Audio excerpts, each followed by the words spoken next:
الحمد للہ وحدہ والصلاة والسلام علی من لا نبی بعدہ اعوذ باللہ من الشیطان الرجیم بسم اللہ الرحمن الرحیم۔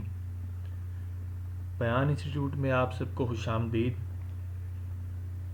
آج لغت القرآن کا 5واں درس ہم شروع کریں گے۔ اسم کی وسعت۔ ہم نے اپنے سابقہ جو دروس تھے اس میں اسم کے 4 پہلوؤں کے بارے میں بات کی تھی۔ ان 4 پہلوؤں میں سے سب سے پہلے ہم نے جو چیز دیکھی تھی وہ تھی اسم کی جنس۔ اس کے بعد ہم نے کہا تھا کہ اسم کو عدد کے لحاظ سے دیکھا جائے گا۔ اس کے بعد جو ہم نے تیسرا ہم نے پڑھا تھا وہ اسم کو اس کی وسعت کے اعتبار سے دیکھا جائے گا، اور چوتھا جو ہے وہ اسم کو اس کے اعراب کے اعتبار سے یا اس کی حالت کے اعتبار سے دیکھا جائے گا۔ یعنی جب بھی اسم کو، کسی مفرد اسم کو آپ نے جملے میں استعمال کرنا ہے یا مرکبات ان سے بنانے ہیں تو ان 4 پہلوؤں کا ہمیں نالج ہونا چاہیے۔ اس کے بعد پھر ہم نے اسم کی جنس کو اور اسم کے عدد کو ڈیٹیل میں ڈسکس کیا تھا، اس کے قواعد پڑھے تھے، اس کی پہچان کے سارے طریقے پڑھے تھے۔ آج ہم انشاءاللہ اسم کا تیسرا پہلو جو اسم کی وسعت ہے اس کو ہم ڈیٹیل سے پڑھیں گے۔ وسعت کے لحاظ سے اسم 2 طرح کا ہوتا ہے، نکرہ اور معرفہ۔ وہ اسم جو عام ہو نکرہ کہلاتا ہے، اور وہ اسم جو خاص ہو معرفہ کہلاتا ہے۔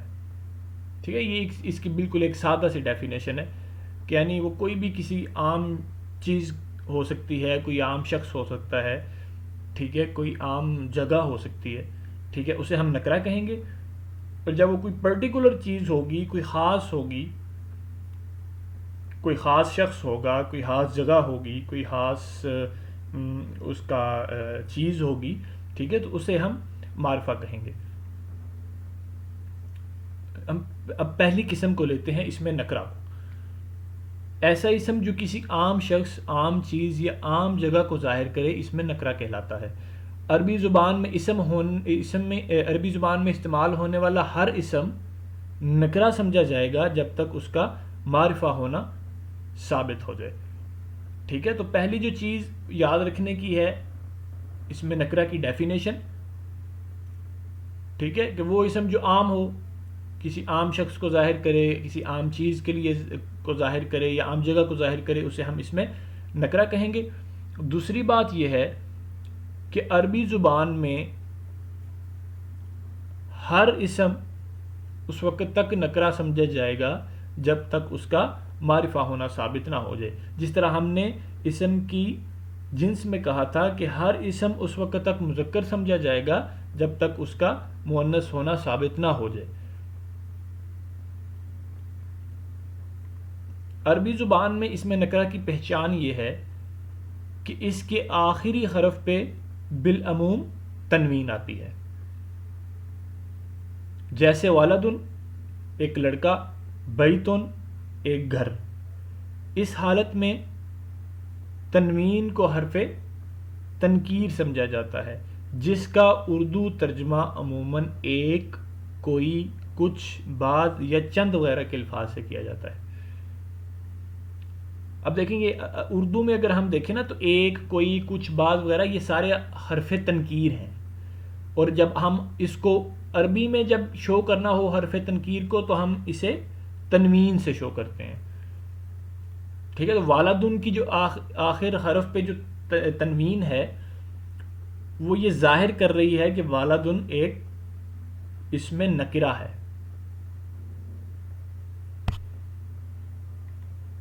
اس میں معرفہ، ایسا اسم جو کسی خاص شخص، خاص چیز یا خاص جگہ کو ظاہر کرے، اس میں معرفہ کہلاتا ہے۔ اسماء معرفہ 7 اقسام کی ہوتی ہیں: اسماء علم، اسماء ضمیر، اسماء اشارہ، اسماء موصولہ، لام تعریف، مضاف الی المعرفہ اور منادہ۔ اب دیکھیں، جب ہم نے پہلے یہ بات آپ کو بتائی ہے کہ ہر اسم اس وقت تک نکرہ سمجھا جائے گا جب تک اس کا معرفہ ہونا ثابت نہ ہو جائے. تو اب معرفہ ہونا کسی اسم کا کیسے ثابت ہوگا؟ اب ان 7 اقسام سے ہمیں پتہ چلے گا کہ کوئی اسم معرفہ ہے یا نکرہ ہے. ٹھیک ہے، جس میں یہ 7، اگر کوئی ایسا اسم ہو جو ان 7 اقسام کی کیٹیگری میں آئے تو ہم اسے کہیں گے کہ یہ معرفہ ہے. ٹھیک ہے، اور اس کے علاوہ باقی جتنے بھی اسماء ہیں وہ نکرہ شمار ہوں گے. جیسے سب سے پہلے ہے اسماء علم، وہ اسماء جو کسی شخص، چیز، جگہ کی پہچان کے لیے استعمال ہوتے ہیں، یعنی اس چیز کو ظاہر کرنے کے لیے. جیسے حامدن، حامد کسی شخص کے نام کو ظاہر کرنے کے لیے ہم نام رکھتے ہیں نا. جس طرح کالمن، بغدادن. ٹھیک ہے، تو یہ کسی چیز کے نام کو ظاہر کر رہا ہے. اسماء ضمیر، وہ اسماء جو کسی نام کی جگہ استعمال ہوتے ہیں، مثلا ہوا، انتا، انا. جس طرح انگریزی میں ہم ہی، شی، اٹ وغیرہ یوز کرتے ہیں نا، تو یہ کسی ناؤن کے بالمقابل یوز ہوتے ہیں. ٹھیک ہے، جہاں پر بار بار ناؤن کی ریپیٹیشن اچھی نہ لگ رہی ہو جملے میں تو ہم اسے اسماء ضمیر سے چینج کر دیتے ہیں. ٹھیک ہے، تو عربی میں اسے ہوا، انتا، انتما، انتم وغیرہ یہ سب بلائے جاتے ہیں. تو یعنی اسماء ضمیر جب بھی آئے گا تو وہ کیا ہوگا؟ اس میں معرفہ ہوگا. اسماء اشارہ، وہ اسماء جو کسی کی طرف اشارہ کرنے کے لیے استعمال ہوتے ہیں، مثلا حاذا. اب حاذا جو ہے وہ کسی مذکر کی طرف اشارہ کرنے کے لیے استعمال ہوتا ہے کہ یہ. ٹھیک ہے، اسی طرح جو تلکا ہے وہ کسی دور بیٹھے ہوئے مؤنث کی طرف اشارہ کرنے کے لیے استعمال ہوتا ہے، یعنی وہ. تلکا، وہ یعنی مؤنث وغیرہ. اسماء موصولہ، مثلا الذی جو کہ، اللتی جو کہ وغیرہ.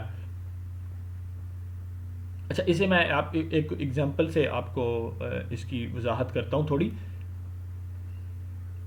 دیکھیں، میں اگر کہوں کہ احمد میرا دوست ہے جو کہ کراچی میں رہتا ہے، اب جب ہم اسے عربی میں ترجمہ اس کا کریں گے، یعنی عربی اس کی بنائیں گے، تو جو کہ جو لفظ ہے، جو حروف آ رہے ہیں بیچ میں، ان کی جگہ ہم کیا یوز کریں گے؟ الذی مذکر کے لیے. اب میں چونکہ علی کی طرف اشارہ کر رہا ہوں کہ علی میرا دوست ہے جو کہ لاہور میں رہتا ہے یا کراچی میں رہتا ہے، تو اب میں چونکہ علی ایک مذکر ہے تو میں علی کی طرف اشارہ کر رہا ہوں کہ جو کہ، تو اس کے لیے ہم الذی یوز کریں گے. اور اگر کوئی مؤنث کی طرف اشارہ ہو رہا ہوگا تو اس کے لیے اللتی یوز ہوگا. تو الذی اور اللتی، اس کے علاوہ اور بھی بہت سے ہیں، اس کو ہم آگے جب گردانے شروع کریں گے تو اس کو ڈیٹیل میں پڑھیں گے. اللہ تانی، اللہ تعینی، اللہ ذانی، اللہ ذینی، ہاؤلائی. ٹھیک ہے، اس طرح کے جتنے بھی الفاظ ہوں گے یہ اسماء موصولہ ہوں گے اور یہ اس میں معرفہ کہلائیں گے. لام تعریف، یہ بہت کامن ہے. یہ اس کو جب ہم کسی نکرہ کو معرفہ بنانے کے لیے بھی اسے یوز کرتے ہیں، اور اس کے علاوہ معرفہ کی یہ پہچان بھی ہوتی ہے. لام تعریف وہ اسم جس کے شروع میں لام تعریف یعنی الف لام لگا ہو. نوٹ، کسی نکرہ کو معرفہ کے طور پر استعمال کرنا ہو تو عربی میں اس سے پہلے لام تعریف یعنی الف لام لگایا جاتا ہے. ٹھیک ہے، اب دیکھیں، اب کتابن ہے، لیٹ سپوز، اب ہم نے اس کو، کتابن ایک نکرہ ہے نا، اب ہم جب اس کو معرفہ میں کنورٹ کریں گے تو کتابن سے کے شروع میں الف لام لگا دیں گے، تو یعنی وہ کیا بن جائے گا؟ الکتاب. مثلا کتابو سے الکتاب. الف لام کو لام تعریف اس لیے کہا جاتا ہے کیونکہ لام ساکن ہے اور ساکن حرف کو پڑھا نہیں جا سکتا، اس لیے لام ساکن کے شروع میں حمزہ کا اضافہ کیا جاتا ہے تاکہ لفظ پڑھا جا سکے. اس حمزہ کو حمزۃ الوصل کہتے ہیں. ٹھیک ہے، یعنی وہ یہاں پہ یہ بتانے کی کوشش کی جا رہی ہے کہ الف لام کو ہم لام تعریف کیوں کہتے ہیں، الف لام تعریف کیوں نہیں کہتے. ٹھیک ہے، یعنی حرف تو دو ہے نا، تو اس کی وجہ یہ بتائی جا رہی ہے کہ جو شروع والا الف ہے نا وہ ہم نے صرف لام کو پڑھنے کی وجہ سے لگایا ہے، کیونکہ لام جب ساکن ہوگا تو ساکن حرف پڑھا نہیں جا سکتا جب تک اس پہ کوئی حرکت نہ ہو. ٹھیک ہے، تو اس لیے ہم شروع میں حمزہ لگاتے ہیں، الف نہیں یہاں پہ کہا گیا حمزہ. حمزہ اس لیے کیونکہ حمزہ الف کے اوپر دیکھیں آپ کو فتحہ نظر آ رہی ہے، تو جس الف کے اوپر یا نیچے کوئی بھی حرکت ہو یا علامت سکون ہو تو ہم اسے حمزہ کنسیڈر کرتے ہیں. ٹھیک ہے، تو اس حمزہ کو ہم کیا کہیں گے؟ حمزۃ الوصل. تو جس کے شروع میں، جس اسم کے شروع میں یہ الف لام آئے گا یا لام تعریف آئے گا تو اسے بھی ہم معرفہ کنسیڈر کریں گے. منادا، جب کسی نکرہ اسم کو ندا دی جائے تو وہ معرفہ بن جاتا ہے. مثلا یا رجلو، اس مثال میں مرد کوئی بھی ہو سکتا ہے لیکن منادا کی وجہ سے وہ خاص بن گیا ہے. منادا کیا مطلب ہوتا ہے؟ کسی کو ندا دینا، کسی کو آواز دینا. ٹھیک ہے، تو ہم راجلن کہتے ہیں عربی میں مرد کو، تو جب ہم کہیں گے یا راجلو، ٹھیک ہے کہ اے مرد، ہم اسے بلا رہے ہیں نا، ہم اسے ندا دے رہے ہیں، تو یہ جو یا ہے حرف منادا، ٹھیک ہے، اسے ہم کہیں گے اس میں معرفہ. یعنی اب وہ یا کے لگنے سے وہ پورا جو راجلن ہے وہ اب اس میں معرفہ میں کنورٹ ہو گیا ہے، جو کہ پہلے راجلن صرف ایک نکرہ تھا، نکرہ اسم تھا، یا راجلو ہونے سے وہ معرفہ بن گیا. اب اگر آپ غور کریں تو لام تعریف میں بھی اور اس منادا میں بھی جب ہم الف لام لگائیں گے یا منادا اسم لگائیں گے یا، تو آگے تنوین ختم ہو جاتی ہے. ٹھیک ہے، جس طرح دیکھیں کتاب ان کے شروع میں جب الف لام لگا ہے نا تو کتاب ان کی با پہ تنوین ختم ہو کے صرف ایک پیش رہ گئی ہے. ٹھیک ہے، تو یہ بھی نوٹ کر لیں کہ الف لام جب بھی کسی نکرہ اسم پہ لگے گا تو نکرہ، چونکہ نکرہ کو ہم نے دیکھا ہے کہ عموماً نکرہ کی آخر میں تنوین آتی ہے، تو اس کی جسے ہم حرف تنکیر کہتے ہیں، تو وہ حرف تنکیر ختم ہو کے، چونکہ اب وہ ہاس بن گئی ہے تو حرف تنکیر ختم ہو کے یعنی تنوین ختم ہو کے وہ ایک ضمہ میں کنورٹ ہو جائے گی، یعنی ایک ضمہ رہ جائے گا.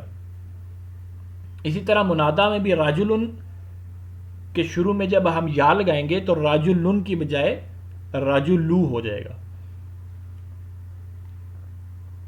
مضاف الی المعرفہ، یہ ابھی آپ کو شاید یہ مضاف الی المعرفہ سمجھنا ہے کیونکہ یہ مرکبات کی ایک چیز ہے. ٹھیک ہے، لیکن ہم اسے پڑھ لیں گے اور اسے ہم بعد میں اس وقت سمجھیں گے جب ہم مرکبات کو پڑھے ہوں گے. مضاف الیہ ایک ترکیب ہے، مرکب ہے، جس کی طرف یہاں پہ بھی اشارہ کیا جا رہا ہے، اسے مضاف الی المعرفہ کہتے ہیں. جب کسی نکرہ اسم کو معرفہ اسم کی طرف نسبت دی جائے تو نکرہ اسم اس نسبت کی وجہ سے معرفہ بن جاتا ہے. مثلا کتاب زیدن، زید کی کتاب، اس مثال میں کتاب کو زید کی طرف نسبت دی گئی ہے، یعنی نسبت دینے کا مطلب یہ ہے کہ اس کی ملکیت کا بتایا گیا ہے نا کہ یہ کتاب کس کی ہے؟ زید کی.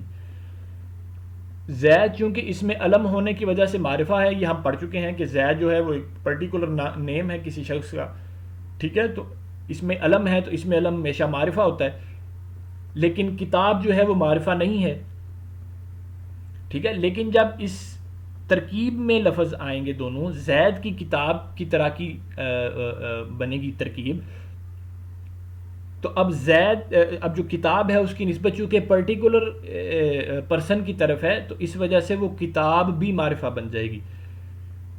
زید چونکہ اس میں علم ہونے کی وجہ سے معرفہ ہے، اس لیے اس کی طرف نسبت دی گئی کتاب بھی معرفہ بن جائے گی. ٹھیک ہے، تو اب اس کیس میں جو مضاف ہے، جو کتاب ہے، ٹھیک ہے، وہ معرفہ کی طرف نسبت ہونے کی وجہ سے معرفہ ہو گئی ہے.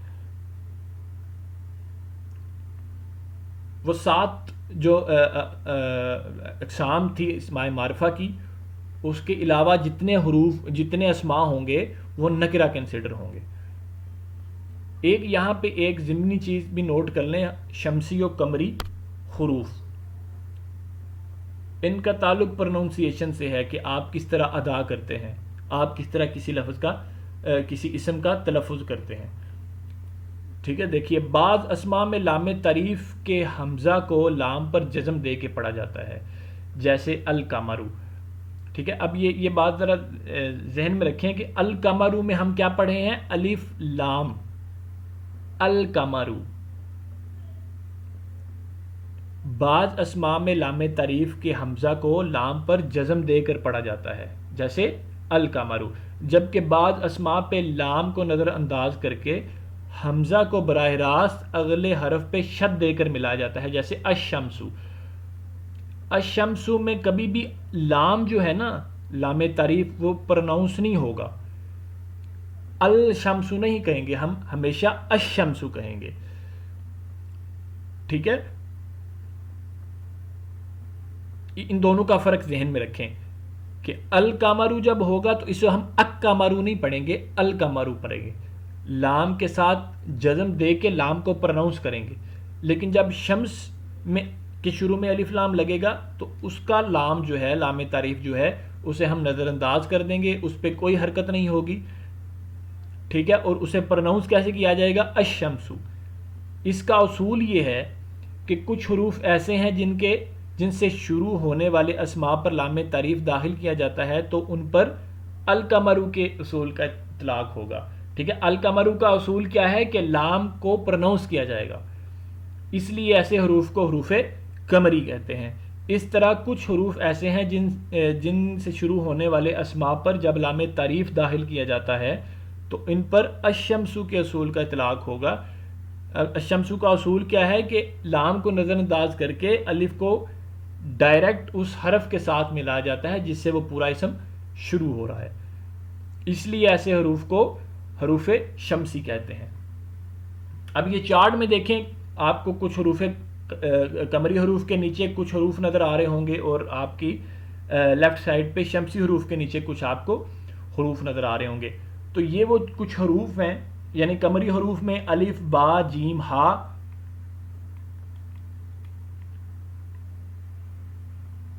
ٹھیک ہے، اور شمسی حروف میں تا، صا، دال اور زال ہیں.